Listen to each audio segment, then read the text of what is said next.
Hi everyone, welcome to my kitchen. In today's recipe, I'm going to show you how to make a really festive dish from South India, which is the Puliyodharai, which is also known as the tamarind rice. Very famous in Karnataka, Tamil Nadu and Andhra Pradesh, and called in slightly different names in every region.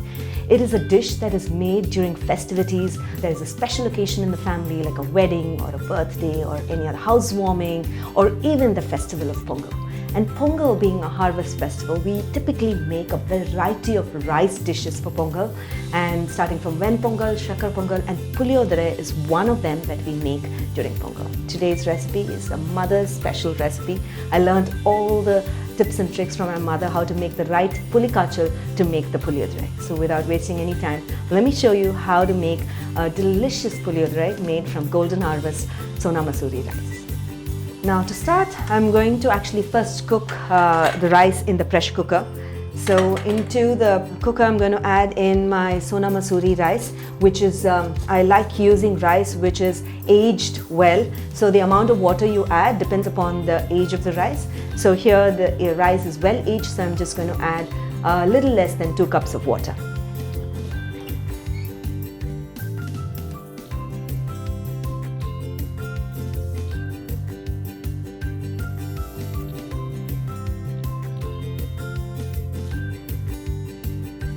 Now I'm going to cook the rice for about 2 to 3 whistles and then turn the heat to low, simmer for about 2 minutes more and then turn off the heat. Allow the pressure to release naturally, and once it releases, we have to air the rice out so that it cools down before we actually make the Puliyodharai. So I waited for the pressure to settle down, and I'm going to open the cooker to show you how the rice is cooked. Brilliant. Notice that the rice grains are separate, and this is exactly how I want it to be for the Puliyodharai. And this is the advantage of using the golden harvest Sona Masuri double old raw rice. So I'm going to keep this aside and proceed to show how to make the pulikachal for the Puliyodharai. Now to make the pulikachal, I have to first roast a set of ingredients. So into my pan, I'm going to add in the chana dal. And I'm going to roast it until it becomes lightly golden brown and crisp. And after that, I'm going to add the red chilies, the methi seeds and the black peppercorns.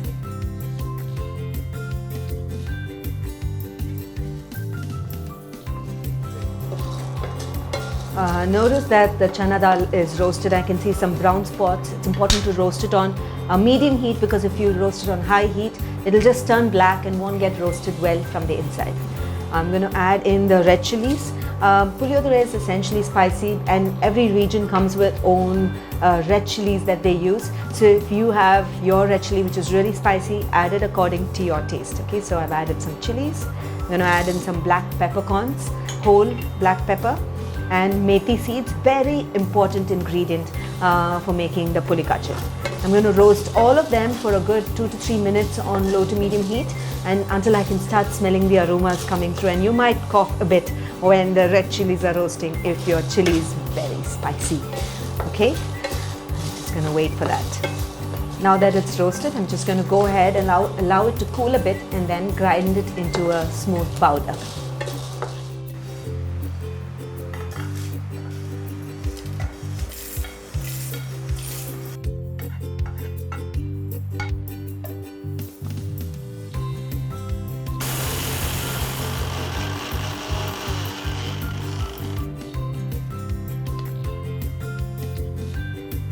So now that my Puliyodharai spice powder is ready, I'm going to start making the pulikachal. Into my pan, I'm going to add in some oil, allow it to get heated, and I'm going to add in mustard seeds.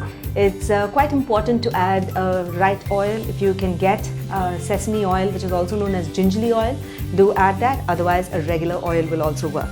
So I'm going to turn on the heat and then crackle the mustard seeds and then proceed to show you the next steps. I'm going to add in the mustard seeds into my heated oil, allow it to crackle. And I'm also going to add the chana dal. This is the raw chana dal, and we're going to roast it on medium heat along with the mustard seeds until it becomes crisp and light and golden. This is extremely important for making the Puliyodharai because it adds in the crunch that you need. Okay, so I'm going to roast it, and it'll take about a good 2 minutes.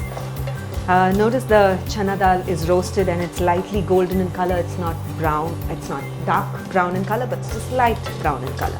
I roasted on low to medium heat. Remember, it's raw chana dal and takes some time to cook.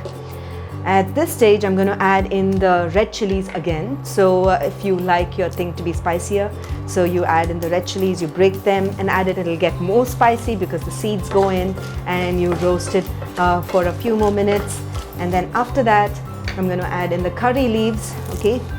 And I'll tear it in so you get the flavors. Only when you tear the herbs, you get the flavors also coming into the dish. I can already smell the flavor of the curry leaves.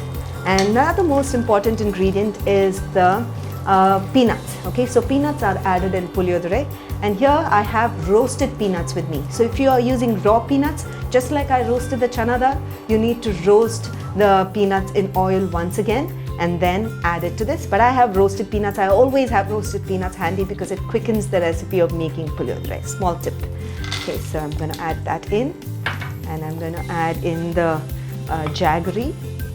And I'm going to add in the most important ingredient, which is the tamarind paste. So you can either add tamarind water, but then that's a long process. What I did was I soaked a little bit of tamarind, and then like a large lemon size, and then after it's soaked, I removed all the fiber and the seeds and then ground it into a smooth paste.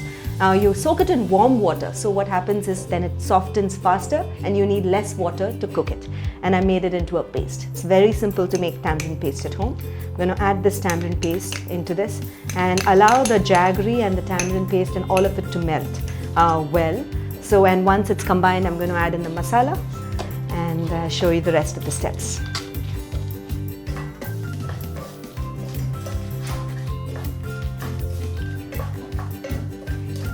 Now that the jaggery is melted and the tamarind is also sort of well combined into the jaggery, I'm going to add the turmeric powder. It's an important ingredient. Give it a stir. And now I'm going to add in the Puliyodharai powder, the roasted powder that we did. And then mix it well. At this stage, I'm going to add a little bit of oil to it because adding oil after it's being cooked adds a lot of flavor. So you can also add it to the rice. I'm going to give you that tip in just a bit.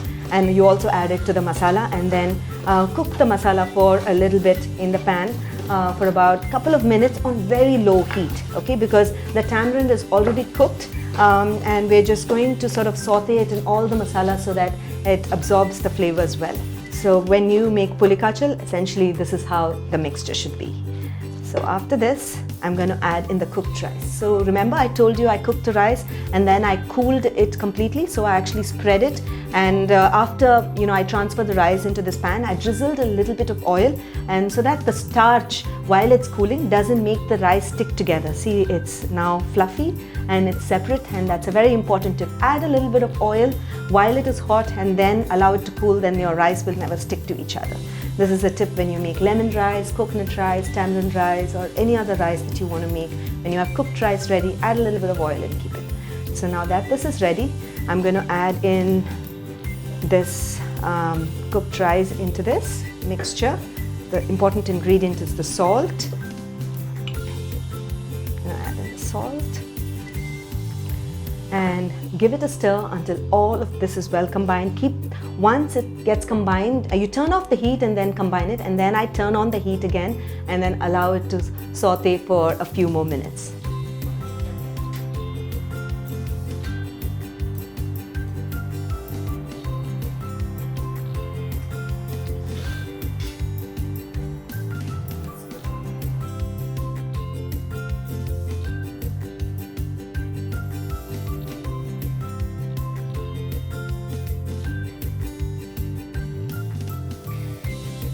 Wasn't that really simple to make? A delicious Puliyodharai you must try for the festival of Pongal, or whenever you have a special occasion, or simply just for a delicious Sunday lunch. Do give this recipe a try. When you do, don't forget to share your feedback in the comments below, because I'll always be looking to hear back from you. So until then, until next time, happy cooking and healthy eating.